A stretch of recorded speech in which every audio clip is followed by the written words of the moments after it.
Hey, seit wann seid ihr nicht so sportlich? Haha, wohl schon. Aha, und wie weit seid ihr gefahren? Ja, mal schauen. Pass auf. Okay. 70 Kilometer. Hey, Respekt. Sag einmal her.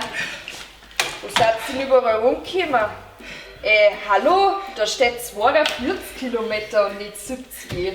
Hey, ja, bei Radlfahrer wird immer aufgerundet. Da krieg ich jetzt vor allem euch 20 Euro. Was?